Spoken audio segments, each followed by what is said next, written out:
कि सुन लो कट्टरपंथी, हम हिंदुस्तानी बबलू खान। मैंने जब राम मंदिर निर्माण की मुहिम चलाई थी तो मैं अकेला था। आज मैं देश में करोड़ों राष्ट्रवादी रामवादी बबलू खान मैंने पैदा कर दिया है। अगर राम मंदिर की तरफ तुमने कभी निगाह भी उठाया, गलत तरीके से अगर निगाह तुमने डाला, तो तुम्हारी आंखें निकाल दिया जाएगा। पहले मुझसे गुजरना होगा, मेरे लाशों से गुजरना होगा, मेरे जैसे करोड़ों बबलू खान के लाशों से गुजरना होगा, तब तुम राम मंदिर की तरफ पहुंच पाओगे। और मैं कह रहा हूं, वहां जहां रामलला विराजमान है, जो 5 तारीख को शिला पूजन हुआ है, वहां राम मंदिर पहले से था, राम मंदिर है और आगे भी राम मंदिर रहेगा इंशाअल्लाह। मंदिर का निर्माण हो, देश का विकास हो, मंदिर का निर्माण हो, देश का विकास हो, मंदिर का निर्माण हो, देश का विकास हो, मंदिर का निर्माण हो।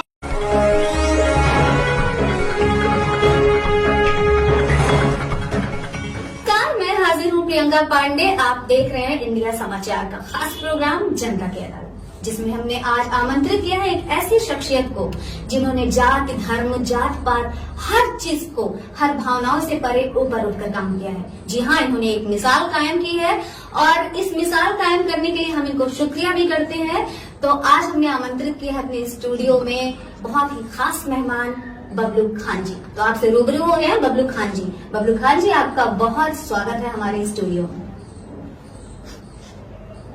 बबलू खान जी, आप हमारे स्टूडियो में आए हैं और आप पूरी तैयारी से तो नहीं आए होंगे, लेकिन हम आपको बताना चाहेंगे कि आपको आमंत्रित किया है राम मंदिर मुहिम को लेकर, आपसे कुछ बात भी करनी है। तो क्या आप हमारे सवालों के जवाब देने के लिए तैयार हैं? जी बिल्कुल। ठीक है। तो हमारा पहला सवाल तो ये है कि आप पर इल्जाम है कि आप राम मंदिर मुहिम से शुरुआत से ही जुड़े हुए हैं, जबकि आप एक मुस्लिम समुदाय से हैं। तो इस पर आप क्या कहना चाहेंगे? और आप पर यह भी आरोप है साथ में कि आपने हिंदू धर्म को धारण भी कर लिया है। देखिए, जो आपने इल्जाम की बात कही है, जी, तो मैं कहना चाहता हूं, मैं भारतीय मुसलमान हूं। रही बात आपने जो ये कहा आपके ऊपर इल्जाम है राम मंदिर को लेकर के, तो मैं कहना चाहता हूं कि सबसे पहले तो मैं हिंदुस्तानी मुसलमान हूं। हम हिंदुस्तानियों का डीएनए एक है। हम हिंदू मुस्लिम सिख ईसाई सभी एक भाई हैं और हिंदुस्तान हमारा एक खानदान है। और इसी हिंदुस्तान में अयोध्या है, जहां पर रामलला ने जन्म लिया है। सौभाग्यशाली हूं कि मैंने भी वही जन्म लिया है। बहुत अच्छी बात कही आपने। और जो इल्जाम कुछ कट्टरपंथी के लोग अगर इल्जाम लगाते हैं, तो अपने देश को संवारने के लिए, अपने देश को आगे बढ़ाने के लिए भारत देश कितना आगे जाए, इसके लिए मैं लाखों इल्जाम लेने के लिए तैयार हूं। मुझे कोई परवाह नहीं है।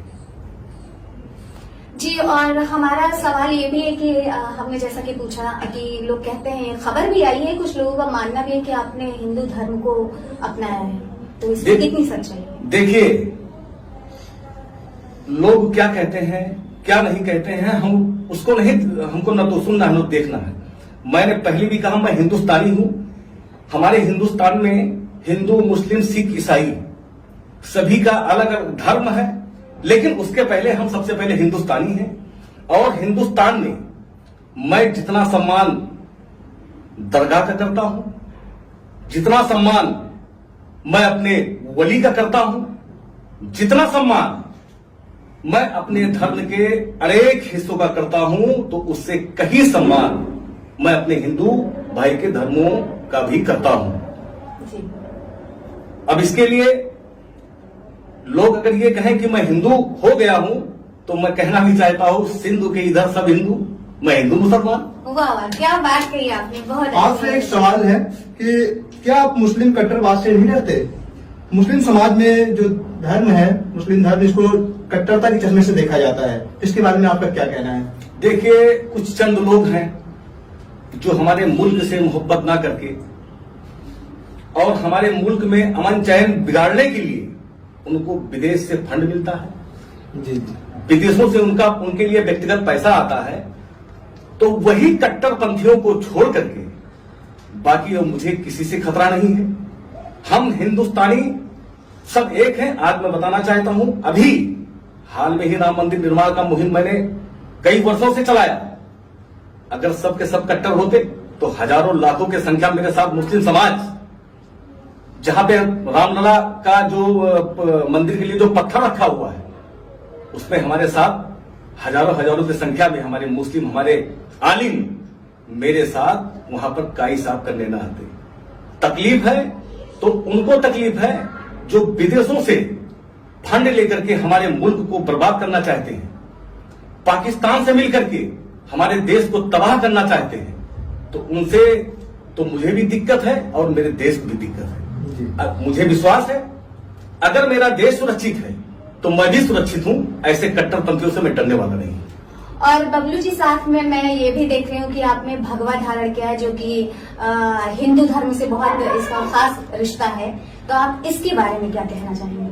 देखिए, अजमेर शरीफ में हमारे ख्वाजा गरीब नवाज का ये पसंदीदा कलर है जी, और हर हिंदुस्तानी का ये पसंदीदा कलर है, वो कोई भी जात बिरादरी का हो। भगवा कलर में मिठास है। हिंदुस्तान तो क्या पूरी दुनिया में जब लोग सुबह उठते हैं तो सबसे पहले भगवा का ही दर्शन होता है। तो भगवा से नफरत क्यों लोगों को? हम भगवा से मोहब्बत करते हैं। हम लोगों के यहां देख लीजिए, जब शादी विवाह होता है, खाना लोग खाते हैं तो आखिरी में हम लोग खाते हैं एक जर्दा आता है। देख लीजिए उस जर्दे में कितना मिठास है, वो भी भगवा कलर का होता है। देख लीजिए आज अगर कोई खुशी की माहौल होता है या कोई खुशखबरी आती है तो हम लोग एक लड्डू खाते हैं, वो भी भगवा कलर का होता है। तो भगवा में तो मिठास है।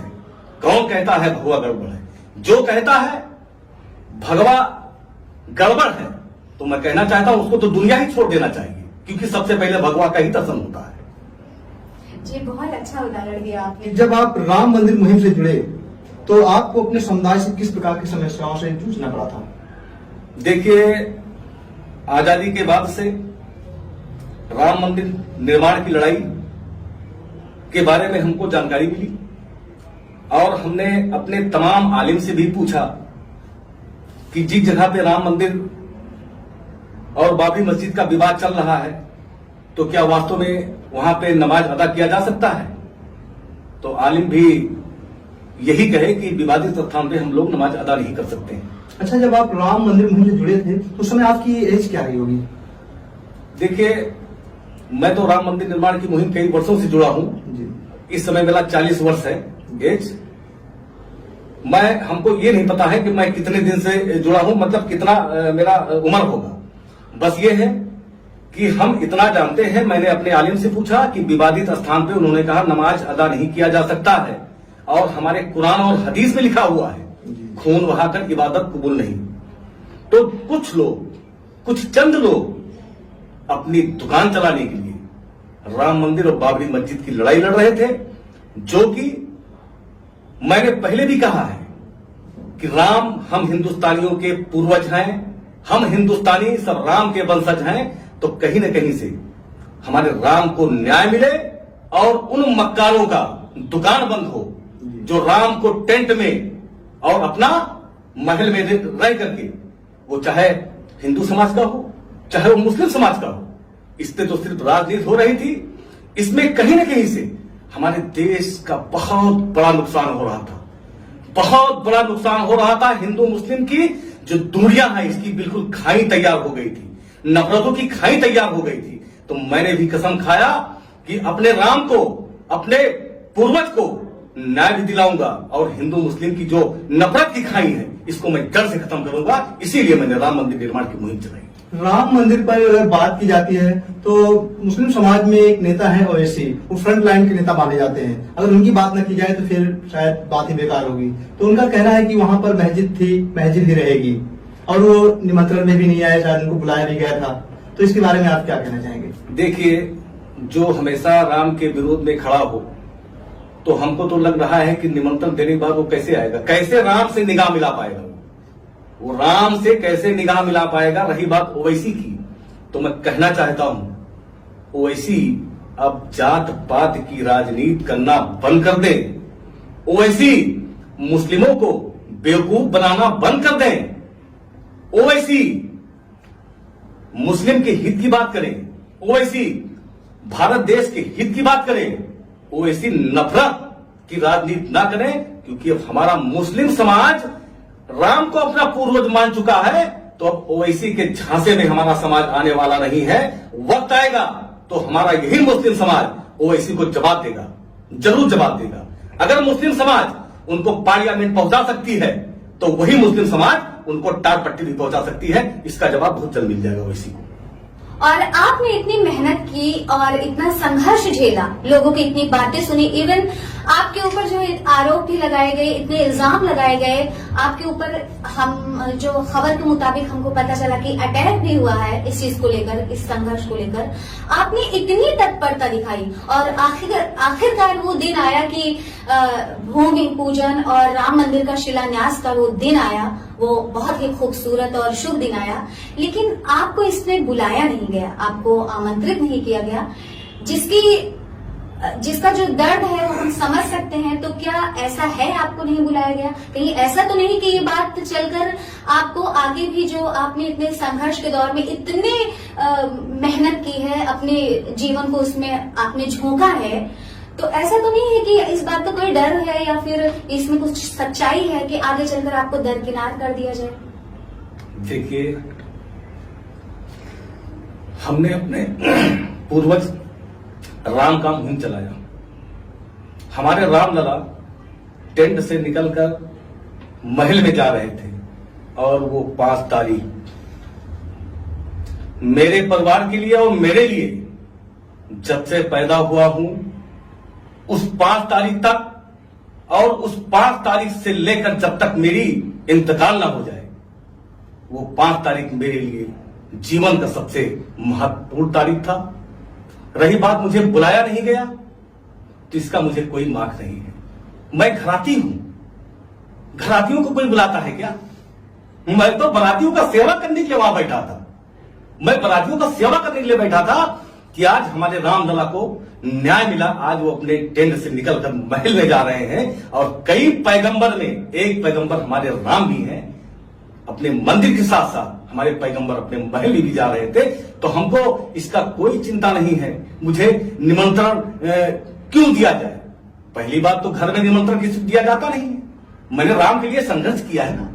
और रही बात आगे किसके दिमाग में क्या चल रहा है, ये हमको इसका कोई मांग नहीं है। मैं जानता हूं राम लला का मैंने लड़ाई लड़ा है और राम का आशीर्वाद मेरे परिवार पर है। बस। तमाम मुस्लिम संगठन तरह तरह की बातें कर रहे हैं राम मंदिर पर, तो बहुत सारे मौलाना ऐसी बात कर रहे हैं कि जब हमारी सरकार आएगी तो हम जो राम मंदिर का निर्माण हो रहा है उस मंदिर को हम तोड़ देंगे, मंदिर को तोड़ करके मस्जिद को पुनः स्थापित करेंगे। इसके बारे में आपका क्या कहना है? कहना चाहता हूं कि सुन लो कट्टरपंथी, हम हिंदुस्तानी बबलू खान, मैंने जब राम मंदिर निर्माण की मुहिम चलाई थी तो मैं अकेला था। आज मैं देश में करोड़ों राष्ट्रवादी रामवादी बबलू खान मैंने पैदा कर दिया है। अगर राम मंदिर की तरफ तुमने कभी निगाह भी उठाया, गलत तरीके से अगर निगाह तुमने डाला, तो तुम्हारी आंखें निकाल दिया जाएगा।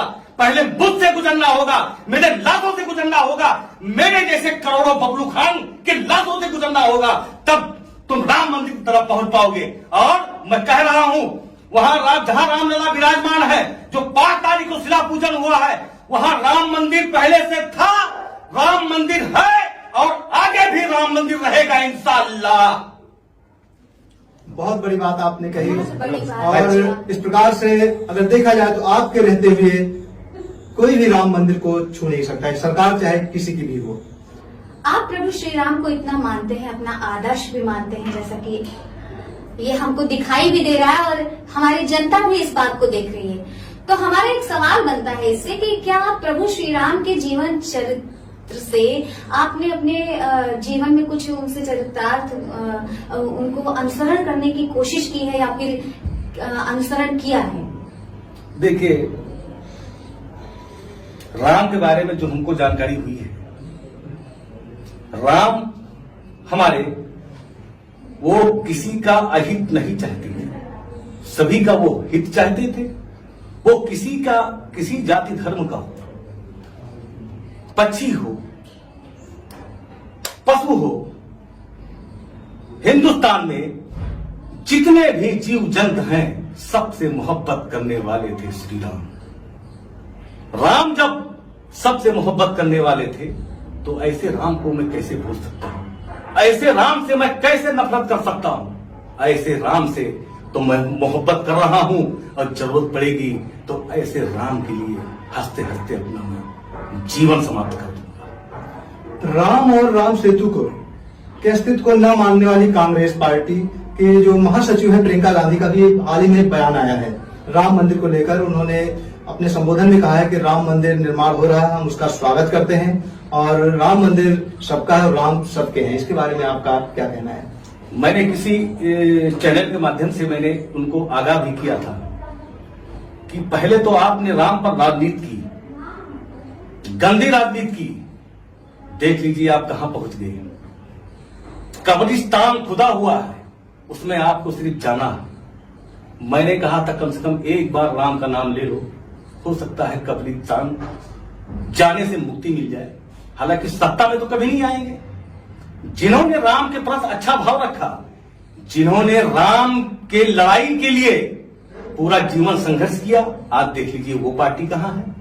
और जिन्होंने राम के नाम पर हमारे समाज को, मुस्लिम समाज को, कई समाज को बेवकूफ बना करके, नफरत की राजनीति करके सत्ता तो हासिल किया, लेकिन खुदा के यहां देर है अंधेर नहीं। आपने गलत राजनीति किया, आपने बंटवारे की राजनीति किया, आपने विभाजन की राजनीति किया। आप देख लीजिए जिसके बदौलत आपने सत्ता हासिल किया था, जिसके बदौलत कई दल ने सत्ता हासिल किया था, आज वही समाज बिल्कुल राम मंदिर निर्माण के लिए पूरी तरह से तैयार है, उस पर कार सेवा करने के लिए तैयार है। तो आज वही समाज जब राम को अपना पूर्वज मान लिया, राम को पहचान लिया, तो आपकी तो जमीन तो खिसक ही चुकी है। अब आप जय श्री राम, जय श्री राम, जय श्री राम जब तक जिंदा रहे, जय श्री राम जपती रहे, कम से कम ऊपर जाए तो आपको वहां अच्छा जगह मिल सके। दुनिया में तो नहीं मिलने वाला। तो प्रियंका गांधी ने कहा भी ऐसा ही है, जय श्री राम का नारा भी उन्होंने लगाया है। तो इसके पीछे क्या उनकी मंशा हो सकती है? वो अपने जो बैकग्राउंड है, क्योंकि कांग्रेस पार्टी एक ऐसी पार्टी, देश की पुरानी पार्टी है, ये 400 एबोव सीटें लाने वाली पार्टी है और इसका पिछले लोकसभा चुनाव में अगर देखा जाए तो 44 पर आकर सिमट गई थी। तो अपने रिकॉर्ड को क्या सुधारना चाहते हैं इसके जरिए राम? देखिए, राम को मुस्लिम पहचान चुका है जी। जिस पार्टी ने राम की लड़ाई लड़ी, अब मुस्लिम उस पार्टी के साथ है। अब वो अगर राम की बात कर रही हैं तो कहीं ना कहीं से अपने पापों का प्रायश्चित कर रही हैं। अच्छी बात है। और अब सबसे आखिर में सबसे इम्पोर्टेंट सवाल ये है कि आपने जाति, पाति, धर्म इन सब से ऊपर उठकर काम किया है, इन सब चीजों को दरकिनार किया है अपने मन से। तो जैसे लोगों के मन में धारणा होती है कि ये धर्म है, वो धर्म है, तो आपने इन सब चीजों को दरकिनार करते हुए इतनी बड़ी कामयाबी हासिल की है, जाति पात से ऊपर उठकर काम किया है। तो आपको ये इतना महत्वपूर्ण प्रेरणा कहाँ से मिली है? आपके गुरु कौन है इसमें? बहुत अच्छा सवाल आपने किया, बहुत अच्छा लगा। और आज मुझे आपके चैनल के माध्यम से ये बताने का मौका भी मिल रहा है। वास्तव में जिन माता पिता ने मुझे जन्म दिया है, उन्हीं से मुझे ये प्रेरणा मिला है। उन्होंने मुझे सही रास्ते पे चलने के लिए सिखाया है। उन्होंने ही बताया है, न जात न पात, हम सब एक हैं, हम सबका खून एक है और हम सब हिंदुस्तानी हैं। आज हिंदुस्तान में इस मुद्दा को लेकर के मैंने देखा, अयोध्या से एक जब माचिस की तीली जलती थी, चिमकी तो यहां से निकलती थी, लेकिन देश के कोने कोने में ये आग का बहुत बड़ा रूप धारण करता था। जहां पर मुस्लिम समाज जाता है, हमारे हिंदू भाई कम हैं, वो जाकर के हमारे हिंदू समाज को मार दिया करते थे। जहां हिंदू समाज ज्यादा है, हमारे मुस्लिम समाज कम है, वो जाकर के मुस्लिम समाज को मार दिया करते थे। और मैं कहना चाह रहा हूं जिस घर का जवान बेटा इसमें शहीद हुआ हो, दंगे में मार दिया गया हो, उस परिवार पर क्या गुजरती होगी, ये मेरे माता पिता ने समझाया। बचपन में कहा करते थे कि देख लीजिए ये राम जन्मभूमि बाबरी मस्जिद का जो मुद्दा है, हम सब अयोध्यावासी एक हैं, एक ही थाली में हम लोग खाना खाते हैं, लेकिन देश के कोने कोने पे इसको लेकर के दंगा हुआ। उसी दिन मैंने ठाना कि आज मैं अयोध्या में जो हम लोगों में एकता है, जो हम लोगों में प्यार है, जो हम लोगों में मोहब्बत है, ये देश के कोने कोने में इसको पहुंचाने की आवश्यकता है। तब मैंने ठाना और आज देश के कोने कोने पे अयोध्या की आवाज लोगों को मैंने बताया।